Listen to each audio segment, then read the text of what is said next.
Hi mga kamumoys, good morning, good afternoon po. Ah, Kumusta na kayong lahat mga kamumoys? My followers, my followers, mga subscriber mga kamumoys, thank you very much for watching my videos. At saka mangain tayo. Is ano na naman, hapit na alas 3 dito mga kamumoys, hindi pa ako natapos sa almusal ko. That is brunch. I will show you my breakfast and lunch. Wake up ako ng alas 12 mga kamuis, at saka in between naglinis ako sa kubita. At saka nagkain-kain lang, ganun lang. Hindi, walang formal na kakain. Inom ng kape, at saka ugaw pala yung ano ko sa chocolate. Mga kamuboys, I will show you my foods today. This is my brunch, breakfast and lunch. Mga bahaw lang mga kamuboys, I will show you. So, ito ang rice from Thursday. Thursday pa yung mga kamuboys. Grabe no. Nilagay ko lang sa ref para hindi masarap.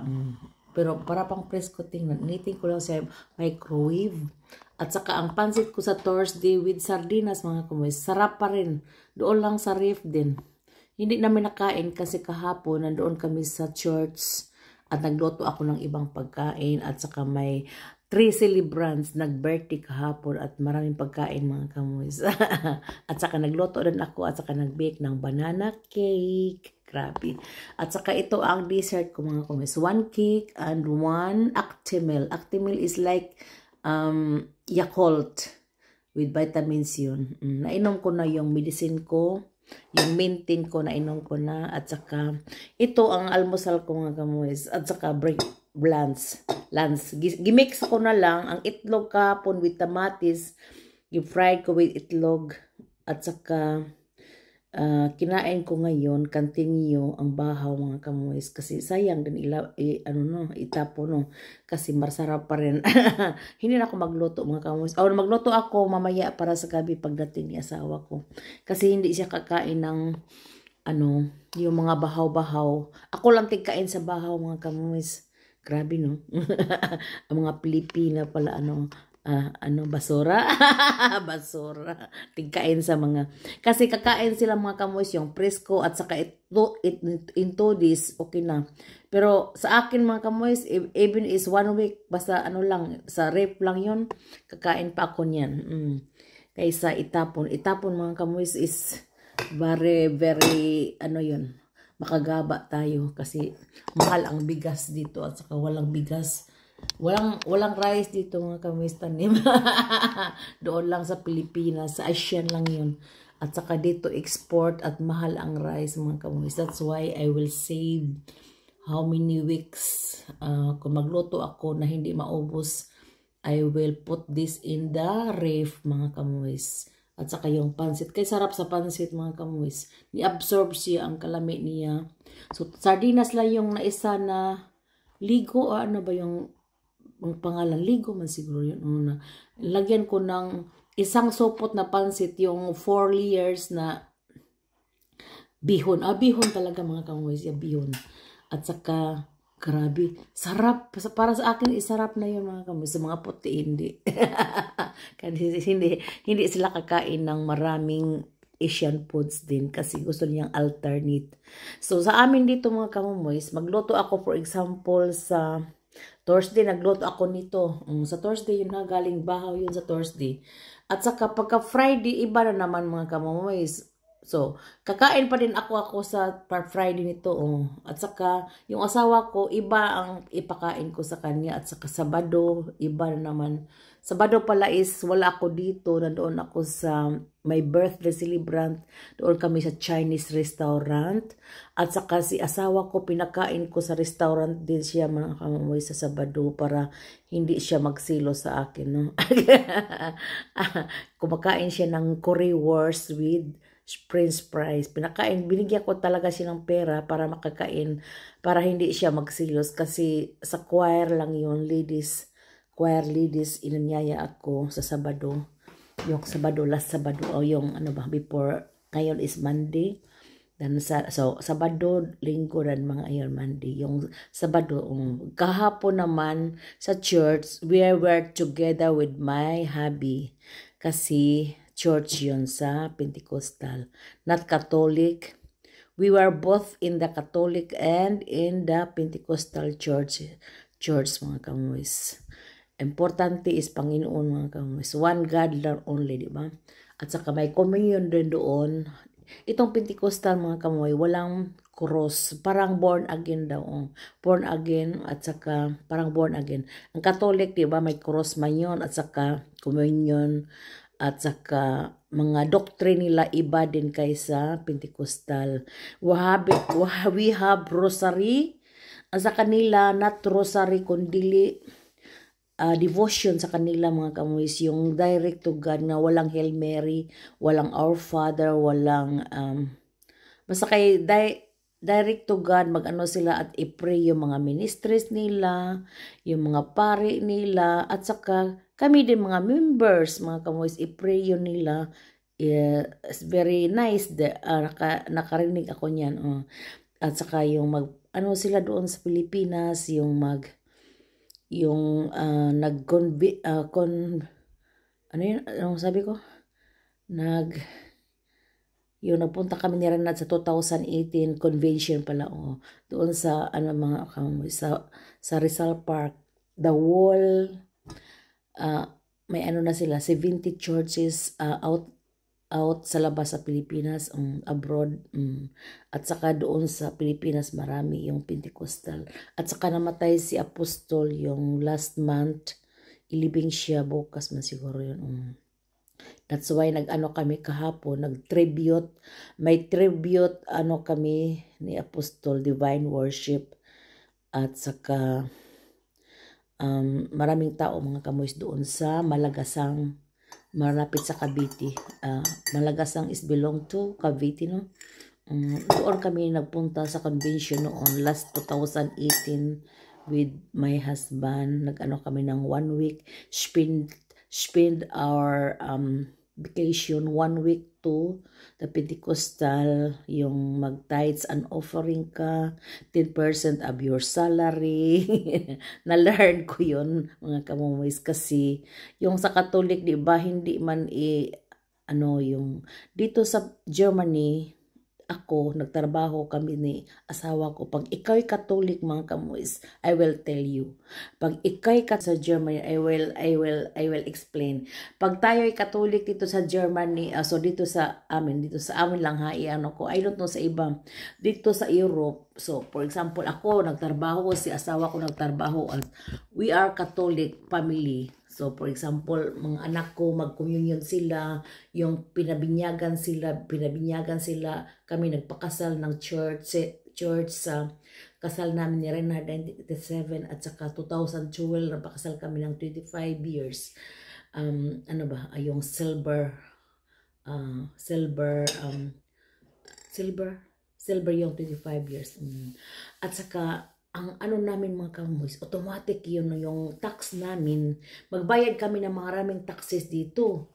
For example, nagsweldo ka ng malaki-laki, ay, maubos lang yung sweldo mo sa mga deduction, mga kamoys. Grabe, kaya dami-dami dito. Ang mga bayaran dito, mga kamoys, I will tell you, for example, jobless ka. That's why as may matanggap ka pag sa insurance, kung wala kang trabaho, matanggal ka or nagkasakit ka, ang insurance magbayad sa iyo. Katulad ni asawa ko last year, di ba nagkasakit siya, mga kamoys? Kakain ako at saka mag-istorya, ha. I will tell you, mga kamoys. So yung pag-deduct namin dito, mga kamoys, automatic yun. So for example, may pera kami sa ang ano namin, the wall salary namin, wala pa yung katasa, wala pang ang the wall, so yun nila, automatic deduction sa church tax, insurance tax, sa yung mag-jobless ka, automatic na yun. So ito mo ibalik sa iyo pag wala kang trabaho, at saka yung PhilHealth, like PhilHealth is o automatic yun dito mga kamoys. At saka pag magkasakit ka mga kamoys, no problem. Walang pera na ibigay ko, really ang card lang. Every people here, one person, individual, may mga card. Yung SSS card. Parang SSS card, PhilHealth dito sa Germany. Yung gobyerno ang walang pera mga kamoys, walang trabaho, free yun sila. Sa amin, pag may trabaho, gididak na yung ano namin para sa PhilHealth namin. Grabe no. Yung mga refugees, mga ano, yung mga free yun sila mga kamoys. Grabe. Mas mabuti pa mga pa-refugee ito. May ano ka pa, free ka lahat. O may apartment, pagkain nila, lahat mga kamoys, grabe. Free sila kasi ano sila, for example, yung war ngayon, yung pang Ukraine at saka galing sa Moscow, galing sa Ukraine yun kasi ano kami sa Ukraine kaysa Moscow, di ba? Sila ang kalaban, kalaban yun. At saka ang Ukraine, tatulungan nila pagkatapos sa gira, ano daw kuno yung mga building, ano ba, back to normal, kung mag-back to normal na magira. Tulungan yun sila sa European dito countries. At saka, mga kamoys, mabalik tayo. Yung insurance ko, sabi ko no, yung insurance namin sa church tax, yeah. For example, kung hindi mo na gusto, ako kasi, nagtrabaho ako kasi sa daycare namin is Catholic, yung kindergarten. That's why hindi ko siya, I don't leave, hindi ko siya iwanan kasi I am Catholic. I'm working with a Catholic at saka ang parish priest namin is also a German and siya ang dito sa both yung town dito sa amin sa tinirahan namin in my place at saka yung neighboring is together, portion silang dalawa at saka I belong to the parish church dito sa yung daycare namin, yung kindergarten namin belong to the parish church dito sa place namin. At saka ang pari, kilala ko rin kasi may kami. Every year or every 2 years, the whole workers dito sa sa lungsod namin at sa Danibor, yung dalawa, together kami may kami. Ausflug is mag-trip, may trip kami, mag-trip kami sa the whole workers sa mga daycare kasi ang daycare is palang 10 or yung kindergarten sa the two lungsod is mga 10 or more than 10 mag-meet kami mga workers, grabe. Mag-bus kami yung last time, nag-bus kami ng 2 buses o 2 buses, yeah. Kami, mangain sa labas, at saka i-tour, may tourist guide, magpunta lang sa ibang place, hindi sa amin dito, sa ibang place para may tourist guide, kasi hindi namin alam ang mga history doon, anong mga museum, o pupunta kami doon. At saka mga kamomoys, dito mga kamomoys, ang life dito is mahal.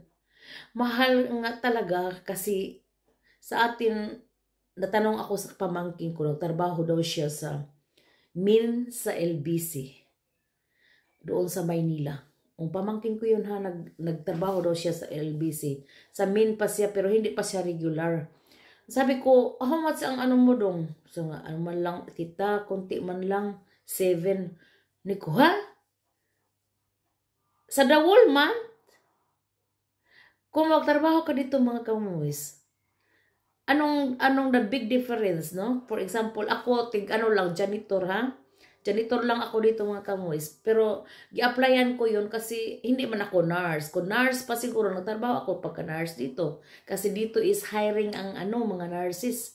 Sinong gusto mag-nurse mga kamuis? Dito lang, punta lang mag-apply ka lang doon sa Maynila. Kailangan din mag-speak ng German sa kurso. At saka malaki ang sweldo dito mga kamuis.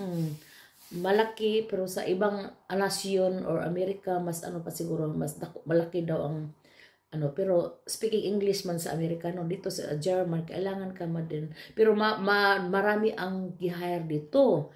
Yung nag-una ang mga nurses, yung nagtrabaho dito, at saka later kinuha nila yung pamilya nila mga kamomoys, asawa nila at saka mga anak. Grabe no? Yung sa church namin sa Pentecostal, kay dami-daming nurses dyan. Na ano nga lang ako na shock ba? Di ko, ha? Marami na tayo sa church ngayon. Noon, kunti lang. Ngayon, parang mga nurses daw yung nagtrabaho dito sa Germany. Dito sa place sa the church namin. Oh. Ang church namin mga kamoys, hindi ko pa na, wala yung cross, kundi walang rosary, walang Our Father, walang Hail Mary, kundi direct to God, mag-preach ang pare ng about sa Bible o Bible preaching, at sa kagaling sila kasi Bible student din sila mga kamuis, nag-graduate din sila ng theology, 5 years na siguro yun after sa Bible student, o pa sila ng another 5 years. Nag-learn din sila how to preach. Hindi yung sa tabi-tabi sa atin na mag-preach lang doon na walang kasi may mga churches sila. Every churches nila mga kamuis, may mga pastor dyan. Yung sila, yung nag-learn din sila na how to preach. At saka, may devotion sila, yung 5 o'clock in the morning. Yung pamilya ko palagi mga pamilya na may palagi nilang i-pray, at saka yung mga members, at saka mag-request ka ng mag-request ka ng prayer para sa pamilya mo or may nasakit. Magaling mga kamumis, sila. For example, si asawa ko yung nagkasakit last year. Na-inform ko talaga ang pastor namin, at saka sabi niya, i-pray namin yun sa Maynila kasi doon ang yung si Apostol ba doon, at saka yung mother niya, doon sila sa convention yung nangyari si Reinhard sa August man siguro last year nangyari yun, at saka doon sila sa convention sa Maynila. Na-pray yun si Reinhard, parang miracle na, kasi sabi sa doktor ko, hindi ko pa daw siya dinala sa hospital mga kamuis, baka patay niyo sa asawa ko or disabled. Disabled kung hindi ko pa siya nadala kaagad kasi pagdating ko doon sa sa doktor niya, sa private doctor namin, yung house doctor namin, forward talaga siya. Hindi siya sa pagdala ko doon at once, yung pagdala ko doon, pina-forward siya sa hospital mga kamuis. Nagpunta lang ako sa baba, pagbalik ko wala na, kasi ako sa yung park, kasi doon sa marapit sa kailangan malapit sa doktor namin, kailangan may mga kailan ka nag-start nag-park, kailangan lang 30 minutes or 1 hour lang ang allowed sa pag-park. So nagpunta ako doon, akala ko si Reinhard, si asawa ko, matagal pa doon sa doktor. My God, giganaw ko lang yung park or is yung orasan nga, parang another 1 hour na naman, ko i-adjust. Pagbalik ko sa taas, kumusta si asawa ko? Nasaan siya? Sabi niya, nandoon na on the way to the hospital. Grabe mga guys, ang service dito. So wala kang pera ha, wala kang pera. May lang ka, insurance card, igano lang na ipansak lang nila sa computer. Ka na, ipadala ka agad sa hospital. So sa atin, pag wala kang pera, hindi ka pa hospital mga kamuis, no? Hindi ma-hospital sa atin, at saka mahal pa mga doktor. At saka dito, you have money or not. You have money or not. Very yung dalhin ka sa ambulansya. Ambulansya mga kamuis. Hindi ko nga narinig. Hindi ko, nasaan ba yung nagdaan? Hindi ko narinig. Nalipad pa si Reinhard with the grabe. Pag na lang ako, for example, doon na si Reinhard sa hospital, or na lang ako, nag-drive na lang ako, nag-isa. Grabe, nagpunta na lang ako sa hospital. Mga lang, hindi malayo, pero mga past 15 kilometers sa doktor namin. Grabe mga kamuis, ang dito, ang service very fast, at saka makatrust ka dito, at saka walang mangingilad na ipangilad ka, you have to pay this one like that.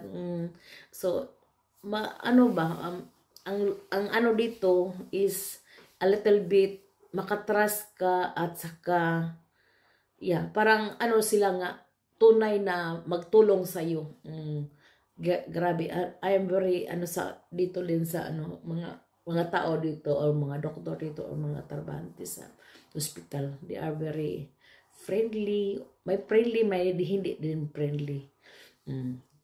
Pero at least, na-serve ako. Magtanong ka, kailangan i-ano ka, dito, like that, i-explain nila bang, pues katulad sa Pilipino, o iba, to dito, da, here.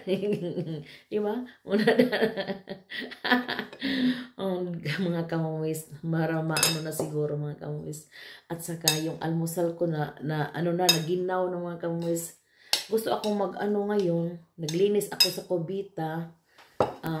Ipakita ko sa inyo mga kamuwis. Naglinis ako sa kubita, maano na, malinis, at saka nagsampay.